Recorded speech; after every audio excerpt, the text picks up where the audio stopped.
अब आप लोगों को मैं छोटा सा रिवीजन करके देता हूं और आप लोगों को बताता हूं हम लोगों ने क्या क्या पढ़ा है, ठीक है? Can we do that? So that कैसा है ना, आप उन लोग जो करने जा रहे हैं वो आपको समझ में आना भी जरूरी है, और ऐसा रोज करते रहेंगे तो क्या होगा, एक ना एक दिन हमें चीजें याद होना चालू हो जाएगी, राइट?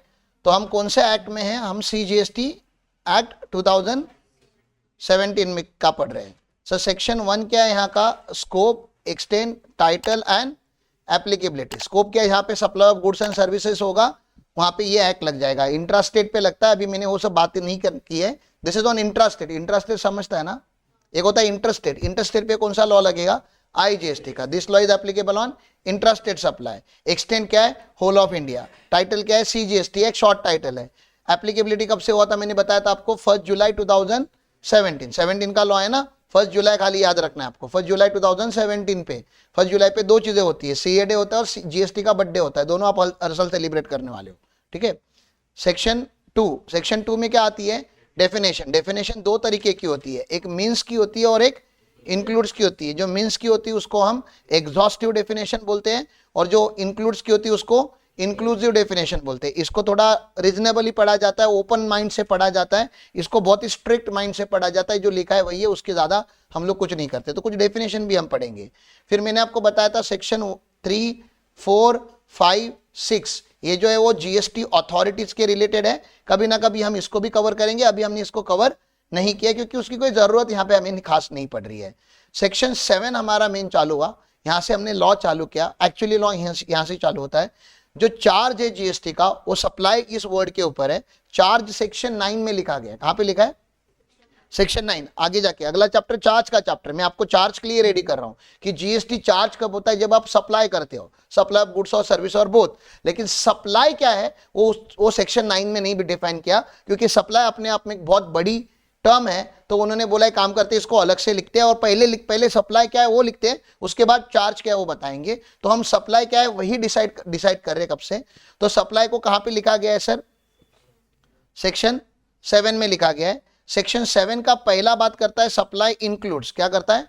Supply includes. और सप्लाई इंक्लूड्स में सर हमने 4 सब सेक्शन पढ़े अभी। सेक्शन 7(1)(a, सेक्शन 7(1) में पढ़ा था हमने all form of supply. Supply includes all form of supply such as sale, transfer, barter, exchange, lease, rental, licence, disposal. और लाइसेंस रेंटल वो आगे पीछे कर सकते हो आप। और क्या था इसके आगे? ऑफ गुड्स और सर्विस और both by a person. Obviously वो टैक्सेबल पर्सन का हमने बात किया था। For a consideration in the course और फर्दरेंस ऑफ बिजनेस, ऐसा कुछ हमने 7(1)(a) में किया था। लेकिन लास्ट मैंने बताया था आपको याद इतना ही रखना है, ऊपर का तो खाली लिखा गया है। मेड और अग्री टू बी मेड भी एक लाइन यहाँ पे जाता है, जिससे हमें एडवांस को लिंक करना है आगे जाके कि कौन सा एडवांस टैक्सेबल है और कौन सा एडवांस टैक्सेबल नहीं है। लेकिन यहाँ पे आपको इतना ही याद रखना है कि देखो ए में है ना, 7(1)(a) में कंसिडरेशन भी होना चाहिए और बिजनेस भी होना चाहिए। यहां तक क्लियर है? दूसरा हमने पढ़ा था सेक्शन 7(1)(a), इसका एग्जाम्पल एक लेना बाकी है, अभी लेंगे हम मॉड्यूल में से। सेक्शन 7(1)(a) में मैंने आपको बताया था कोई भी एक एसोसिएशन होती है। क्या होती है? एक एसोसिएशन होती है। वो अपने मेंबर्स को क्या देती है? सर्विस देती है। तो एसोसिएशन और मेंबर को डिस्टिंक्ट पर्सन मानना होगा और उनको यहाँ पे GST भरना पड़ेगा, ऐसा यहाँ पे बात होता है 7(1)(a) में। फिर हमने बात किया 7(1)(b) का बात किया। अभी हमने उसको कंक्लूड भी किया। Importation of service for a consideration. Importation of service for a consideration whether और not in the course of business, मतलब बिजनेस है या बिजनेस नहीं है ये लगेगा। कंसिडरेशन यहाँ पे बहुत इंपॉर्टेंट वर्ड है। तो बी में सी इंपॉर्टेंट है। बी में क्या इंपॉर्टेंट है? ए में बी एंड सी दोनों इंपॉर्टेंट है, बी में सी इंपॉर्टेंट है। फिर हमने बात किया जिसको कंक्लूड करने के लिए हमें बहुत टाइम लगा, दैट इज 7(1)(c). यहाँ पे क्या था? Supply without consideration. तो ये तो बात पक्की है कि जब भी विदाउट कंसिडरेशन आएगा तो आप 7(1)(c) की सोचोगे। सर उन्होंने बोला फिर ये काम करते हैं शेड्यूल नंबर 1 में जाओ आप। क्यों? क्योंकि ये पूरा डिटेल में लिखना पड़ेगा। डिटेल में लिखने के लिए सब सेक्शन में क्लॉज में इतनी जगह नहीं है, हमने उसके लिए डेडिकेटेड शेड्यूल बनाया। शेड्यूल 1 में 4 पैरा है। शेड्यूल 1 में कितने पैरा है? 4 पैराज है। पैरा 1 क्या बोलता है सर? Permanent transfer. याद करो जरा, नहीं देखने का नहीं, याद करने का। अभी देखो रिवीजन लेने के टाइम पे ब्रेन पे प्रेशराइज करना है। परमानेंट ट्रांसफर और डिस्पोजल ऑफ क्या? बिजनेस असेट ना, विदाउट कंसिडरेशन ऑब्वियसली है। याद तो रखो कि permanent transfer of business asset हुआ है। बिजनेस का कोई असेट है जिसको तुमने परमानेंटली ट्रांसफर किया विदाउट कंसिडरेशन। तुम बोलोगे डिपार्टमेंट के बाप का क्या जाता है, डिपार्टमेंट ने आपको आईटीसी दिया था बाबा, डिपार्टमेंट ने आपको क्या दिया था, आईटीसी दिया था। आईटीसी का फ्रॉड करते हैं लोग, बिजनेस का एसेट बन के लेते हैं और घर पे यूज करते हैं, दोस्तों को दे देते हैं, वो नहीं चलेगा। डिपार्टमेंट पकड़ेगा तो आपसे उसके ऊपर क्या लेगा, टैक्स लेगा, डिम सप्लाई है वो। पैरा 2 क्या था, याद करो पैरा 2 क्या था, पैरा 2 था सर, पैरा 2 था, पैरा 2 था, सोचो तो सही क्या था, बताओ तो सही। देखो हमने क्या करना है, जोल करने ना, जोल करने के लिए किसको यूज करना है, हाँ तो पैरा 2 क्या था, सप्लाई बिटवीन रिलेटेड पर्सन और डिस्टिंक्ट पर्सन। दो टाइप के पर्सन होते हैं, रिलेटेड पर्सन, मैंने रिलेटिव का डेफिनेशन आपको पढ़ाया था एक्सप्लेनेशन ऑफ सेक्शन 15 से, एक्सप्लेनेशन ऑफ सेक्शन 15 से, और डिस्टिंक्ट पर्सन क्या होता है वो सेक्शन 25 से हमने पढ़ा था, ठीक है, कि डिस्टिंक्ट पर्सन क्या होता है, यहाँ पे एक ब्रांच होता है, वहां पे एक ब्रांच होता है, एचओ एक स्टेट में होता है, ब्रांच एक स्टेट में होता है, तो ये दोनों क्या माने जाते हैं, डिस्टिंक्ट पर्सन माने जाते हैं। और डिस्टिंक्ट पर्सन के बीच में सप्लाई इसलिए माना गया क्योंकि आईटीसी यहां से वहां ट्रांसफर होना चाहिए। तो ये पैरा 2 हो गया।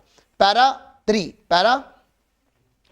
जो हमने कल ही पढ़ा था, supply between principal to agent या एजेंट टू प्रिंसिपल, जहां पे इनवॉइसिंग किसके नाम पे होती है, एजेंट के नाम पे होती है, और यहां पे फिर से आईटीसी को बैलेंस करने के लिए हमने प्रिंसिपल टू एजेंट का ये सप्लाई माना गया था। फिर यहाँ पे हमने अलग अलग टाइप के एजेंट भी देखे जनरल नॉलेज के लिए, लेकिन supply between principal to agent, agent to principal यहाँ पे कवर होता है, ठीक है। अभी पैरा 4 आपने देखा, पैरा 4 अभी आपने देखा, पैरा 4 में था import of service without consideration हो तो है ही, लेकिन from a related person for a business और in the course of business और furtherance of business, in the course of business और फर्दरेंस ऑफ बिजनेस, उसका लैंग्वेज ही है। यहां तक क्लियर है। आपको शेड्यूल 1 को अगर शॉर्टकट में याद रखना है तो आप इसको परी करके याद रख सकते हो। कैसे याद रख सकते हो, तो आप भूलोगे नहीं, कैसे याद रखो, परी, मतलब ये एटलीस्ट पॉइंट आप नहीं भूलोगे। P4 क्या था, परमानेंट ट्रांसफर और disposal of business asset. R क्या है, supply between related person. A क्या है, agent to principal, principal to agent, and I क्या है, इंपोर्ट ऑफ सर्विस। खाली ये सीक्वेंसिंग में नहीं है, या तो आप परी का स्पेलिंग ऐसे लिखो प्राय तो ये सीक्वेंस में हो जाता है, समझ में आ रहा है। प्राय लिखोगे तो सीक्वेंस में हो जाता है, लेकिन परी याद रहता है, प्राय याद नहीं रहता, आपको जैसा भी है। ये पैरा लाइन में है, फिर यहाँ पे समझ रहा है, permanent transfer of business asset, supply between related party, agent to principal and importation of service. अब ये देखो वैसे तो याद हो जाना चाहिए, ये सब परी वगैरह एग्जाम में परी याद आएगी, परी का फुल फॉर्म याद नहीं आएगा तो क्या करोगे रे। ये आसान है, मैं क्या बता रहा हूं समझो। हमको 3 दिन लगे इतना पढ़ने के लिए, 10 मिनट की बात है वो, समझेगी तो 10 मिनट। चलो आगे। अभी हमें क्या पढ़ना है, अभी हमें पढ़ना है अगला सेक्शन। अगला सेक्शन आपको याद है, आपने सप्लाई का ऐसा जो चार्ट बनाया है उसके बाजू वाला पेज हमने ये ज्वाइंट पेज लिया था हमने, Dhanya can you show me notebook. हाँ, तो we have taken the joint page, if you remember बहुत पहले की बात है, सेक्शन 7 टॉप पे लिखा था हमने, लेफ्ट हैंड साइड पेज छोड़ा था, यहाँ पे हमने ये 4 सेक्शन लिखे। अब ये वाला पेज ब्लैंक होगा आपका, जाके देखा आपको मिला ये पेज सेक्शन 7 का, मिला ना एवरीवन, है ना, थैंक्स। हाँ, तो वहां पे लिखना है अभी, फिर क्या लिख, नहीं मिला, ज्वाइंट कनेक्टेड पेज है नहीं, है नहीं रहेगा तो क्या करूं मैंने बोला था टोटल 7 आपका क्या आना चाहिए, जैसे आप पेज ओपन करोगे पूरा सेक्शन 7 आपके सामने आना चाहिए। अगर नहीं मिल रहा है तो फिर से एक बार लिख लेना आज, ठीक है ना, लेकिन ज्वाइंट पे आना चाहिए। ओके, करें आगे। हाँ चलो, अभी क्या करना है फिर हमें, ये जो आपका जो सेकेंड पेज है, तो हुआ कैसे ना, आपने लिखना कैसे था, आपने सेक्शन 7 का हेडिंग देना था, लेफ्ट हैंड साइड के पेज पे मैंने बोला था आपको सेक्शन 7(1) लिखना, उसके आगे 4 टुकड़े करने थे ना, ऐसा यहाँ पे ये वाला पेज अभी आपका एग्जॉस्ट हो गया है। अब बाजू वाले पेज पे सुनो मेरी बात, एकदम मार्जिन को यूज करके, मार्जिन छोड़ना नहीं है क्योंकि जगह ज्यादा चाहिए मुझे, एकदम मार्जिन को यूज करके 7(1)A लिखेंगे। क्या लिखेंगे, 7(1)A कैपिटल A, और इसके बाजू में ही बाद में क्या लिखने वाले, 7(2). सुनो मेरी बात फिर से, 7(2) को मुझे ज्यादा स्पेस चाहिए और 7(1) के लिए मुझे कम स्पेस चाहिए। मैंने क्या बोला, समझ में आ रहा है। अगर ये पेज 100% है तो इसको 30% पे लिखने का ट्राई करो और इसको 70% पे लिखने का ट्राई करेंगे। मैं आपको दोनों का स्पेस भी दिखा देता हूं मुझे कितना चाहिए। क्यों सर, इसको ज्यादा क्यों चाहिए और इसको कम क्यों चाहिए, क्योंकि 7(1) के नीचे नीचे खाली एरो आने वाला है, ठीक है ना, इसके बॉटम में एरो आने वाला है।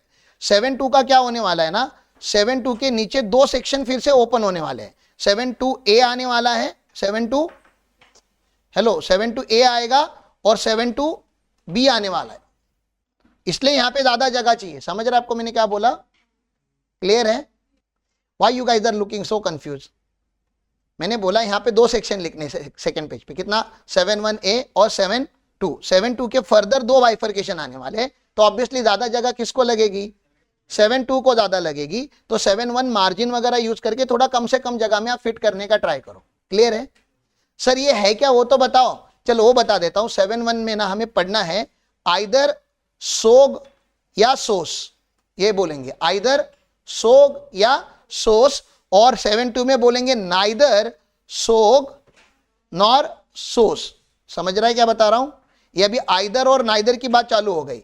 ये ज्यादा डिफिकल्ट है ही नहीं, ठीक है, ये बहुत ही आसान है। मतलब आपको 71 ही पढ़ने में ज्यादा ताकत लगानी थी, अभी आपको 71A और 72 पढ़ने में ज्यादा ताकत लगाने की जरूरत नहीं है क्या बता देता हूं आपको। सोग और सोस मतलब हम 71A में पढ़ने वाले हैं कि जो भी आपने एक्टिविटी की है वो एक्टिविटी कुछ ऐसी होती जहां पे कंफ्यूजन क्रिएट हो सकता था कि ये सप्लाई ऑफ सर्विस है कि सप्लाई ऑफ गुड्स है। वैसे तो लॉ तो लग गया, सप्लाई तो है, सप्लाई है कि नहीं वो किसने डिफाइन किया? 71 ने डिफाइन किया। लेकिन 71 सप्लाई को कैटेगराइज नहीं करता, डिवाइड नहीं करता। वो बोलता है supply of service of goods और सर्विस और बोथ। अरे बाबा वो मिक्स में लिखता है। तो यहां पे आपको क्या याद रखना चाहिए, सुनो मेरी बात। यहां पे 71A में हम क्या पढ़ेंगे कि सर रेस्टोरेंट वाले ने सर्विस दी कि गुड्स दिया? सर दोनों दिया। दोनों नहीं बोल सकते अभी आप, आइदर आपको क्या बोलना पड़ेगा, सोग मतलब सप्लाई ऑफ गुड्स और सप्लाई ऑफ सर्विस। तो यहां पे आइदर और की लैंग्वेज यूज करेंगे हम, आइदर सप्लाई ऑफ गुड्स और सप्लाई ऑफ सर्विसेज। कंस्ट्रक्शन वाले ने, इंजीनियर आया, इंजीनियर ने क्या किया? टोटल कॉन्ट्रैक्ट लिया। टोटल कॉन्ट्रैक्ट समझता है, मतलब ब्रिक्स भी वही लाएगा, स्टील भी वही लाएगा, सीमेंट भी वही लाएगा और बिल्डिंग बना के रेडी करके पूरा इलेक्ट्रिक फिटिंग, बाथरूम फिटिंग करके मेरे को देगा। तो बिल्डर ने मेरे को गुड्स दिया कि सर्विस दी? दोनों दिया। अरे मटेरियल लाके थोड़ी ना क्या खाली रखा है, खाली मटेरियल लाके साइड पे छोड़ के जाता तो सप्लाई ऑफ गुड्स होता, और आके खाली लेबर सर्विस देता तो खाली सप्लाई ऑफ सर्विस होता। वो दोनों दे रहा है ना, मटेरियल ला भी रहा है, बांध के भी दे रहा है, तो दोनों दे रहा है। तो दोनों तो बोल नहीं सकता मैं लॉ में, मुझे तो कोई एक ही बोलना पड़ेगा। तो construction as a industry, goods industry की सर्विस इंडस्ट्री, जनरल नॉलेज से बताओ। कंस्ट्रक्शन सर्विस इंडस्ट्री में आता है, वो अंडरस्टैंडिंग है हम लोगों का। नहीं सर उसमें गुड्स भी होता है, बाबा दोनों होता है, लेकिन हमें वही तो, रेस्टोरेंट में मटेरियल भी होता है और सर्विस भी होता है। पनीर टिक्का यहाँ पे भी आपको लोकल रेस्टोरेंट में भी मिलेगा, 5 स्टार में भी मिलेगा। दोनों में फर्क क्या है? प्राइस अलग रहेगी ना। तो प्राइसिंग का चेंज क्यों आया? पनीर तो वही है, सर्विस चेंज हुआ। तो मटेरियल के ऊपर डिपेंड नहीं होता, सर्विस के ऊपर डिपेंड होता है। समझ रहा है? कल अगर L&T अगर बिल्डिंग बनाएगा और लोकल का बिल्डर अगर बिल्डिंग बनाएगा, किसका बिल्डिंग ज्यादा महंगा बिकेगा? क्यों? क्योंकि सर्विस अलग है उनका। सीमेंट और स्टील तो वही है। तो सर्विस के, वो सर्विस इंडस्ट्री को उसको माना जाता है नहीं सर्विस इंडस्ट्री, माना गया है, क्योंकि लॉ उसको फॉलो ऐसे होना चाहिए था। यहां तक क्लियर है? तो सेक्शन 7(1) में हम बात क्या करने वाले हैं? आइदर सोग और सोस। सोग और अरे सोग या तो सप्लाई ऑफ गुड्स होगा या तो सप्लाई ऑफ, हम क्लासिफाई करके देने वाले आज आपको। और मैं क्या क्लासिफाई करूं? आप जनरल नॉलेज से जो बोलोगे वही आंसर है उसमें कुछ याद करने जैसा नहीं है। हाँ ये वाला याद करना पड़ेगा, लास्ट वाला क्यों याद करना पड़ेगा? क्योंकि ये बोलता है ये नाइदर सोग है नॉर सोस है, मतलब ना ये सप्लाई ऑफ गुड्स है ना ये सप्लाई ऑफ सर्विस है। ये क्यों याद करना पड़ेगा? क्योंकि इसके ऊपर जीएसटी लगता है क्या? नहीं। जैसे पार्लियामेंट में ये 540 लोग जाके काम करते हैं ना, अरे member of MP, member of parliament काम करते कि नहीं? तो ये काम करते, सर्विस ही तो दे रहे हैं और उसके बदले में पैसे भी ले रहे हैं। गवर्नमेंट ने बोला इनके ऊपर टैक्स नहीं लगना चाहिए, हमने बोला नहीं लगना चाहिए, तो इनको क्या कर दिया उन्होंने? बोला नाइदर सोग नॉर सोस, ना ही वो सर्विस दे रहे ना ही वो गुड्स दे रहे, सप्लाई कर रहे हैं लेकिन गुड्स उन्होंने एक्सक्लूड कर दिया ना। और जिसको मतलब इसको हम नेगेटिव लिस्ट बोलते हैं। 7(2) को क्या बोला जाता है? नेगेटिव लिस्ट बोला जाता है। नेगेटिव लिस्ट है इसलिए क्या नहीं है, उसके ऊपर टैक्स नहीं लगेगा। तो 7(2) के ऊपर टैक्स नहीं लगेगा। क्लियर है? 7(1) के ऊपर टैक्स लगेगा। 7(1) खाली बीच में बता रहा है टैक्स कैसे लगेगा, गुड्स का टैक्स लगेगा कि सर्विस का टैक्स लगेगा। 7(1) क्या बताता है? सप्लाई है या सप्लाई नहीं है, ये सब है तो सप्लाई है। 7(1)(a) क्या बताता है? आइदर सप्लाई ऑफ गुड्स है और सप्लाई ऑफ सर्विस है। 7.2 क्या बताता है? Neither supply of goods nor supply of service. 7.3 करके भी एक सेक्शन है, लेकिन अभी तक उसको इफेक्ट में गवर्नमेंट ने नहीं लाया। उसके दो पार्ट है। आपने जो किया है वो सोग है, लेकिन गवर्नमेंट बोलता है मेरे को उसको सोर्स बोलना है। मतलब आपने सप्लाई ऑफ गुड्स किया है, लेकिन गवर्नमेंट बोलता है मैं उसको सप्लाई ऑफ सर्विस मानता हूं। या आपने सोर्स किया है, सप्लाई ऑफ सर्विस किया है, गवर्नमेंट बोलता है कि मुझे सप्लाई ऑफ गुड्स बोलना है। गवर्नमेंट बोल सकता है ना, गवर्नमेंट है, लॉ में करे, कुछ तो लॉजिक के साथ ही बोलेंगे। तो इसमें सर कोई नोटिफाई हुआ है क्या आइटम? अभी तक नोटिफाई नहीं हुआ है, तो मैं वो पढ़ा भी नहीं रहा हूं कि आपने सोर्स किया उन्होंने सोग बोला, आपने सोग किया उन्होंने सोर्स बोला। ऐसा अभी तक एक भी एक्टिविटी उन्होंने डिफाइन नहीं किया, लेकिन उन्होंने प्रोविजन बना के रख दी है, इसलिए हमने 7.3 के लिए जगह नहीं छोड़ी वहां पे। क्लियर है? बहुत आसान लॉ हो गया। अभी सेक्शन 7 खत्म होने आ रहा है। आप प्लीज अपनी हिम्मत पकड़ के रखिए, फटाफट लिखना चालू करेंगे मेरे साथ।